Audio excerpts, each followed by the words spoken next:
અગર ઉનાળો શરૂ થઈ ગયો છે, જો તમારે પણ 4 થી 5 કલાક તડકામાં કામ રહેતું હોય, આગ ઝીણી કે લાલ થઈ જતી હોય, તો હવે ચિંતા કરવાની જરૂર નથી. અમે એના માટે લાવ્યા છીએ પોલરાઇઝ ગોગલ્સ. 100% યુવી પ્રોટેક્શન આવે છે. જે સનલાઇટમાંથી જે ગ્લેર આવે છે, આગ તમારી ઝીણી થઈ જાય છે, એ પોલરાઇઝ ગોગલ્સ પહેરશો તો એમાં ઝીણી થવાનો પ્રશ્ન બહુ ઓછો છે.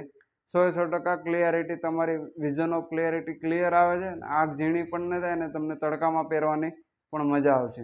અમારી પાસે બધી જ વેરાયટી તમને મળી જશે, બ્રાન્ડેડ, નોન બ્રાન્ડેડ. મેટલ ફ્રેમમાં રહેવાનું છે, પ્લાસ્ટિક ફ્રેમમાં રહેવાનું છે, સ્પોટ ગોગલ્સ પણ છે, સ્ક્વેર છે, ફેન્સી ગોગલ્સ છે, એ બધી જ વેરાયટી છે. અને કલર પણ બધા તમને અલગ અલગ કલર પણ મળી જશે. એકવાર શોપને વિઝિટ કરો, ઘણું બધું કલેક્શન આપણે પાસે જોવા મળશે. આનાથી પણ વિશેષ કલેક્શન છે. જો તમે એકવાર શોપને વિઝિટ કરો, રાધે ચશ્મા ઘરની એડ્રેસ ને મોબાઈલ નંબર નીચે આપેલ, અને આવું નવું કલેક્શન જોવા માટે અમારા ઇન્સ્ટાગ્રામ આઈડીને ફોલો કરો. Thank you.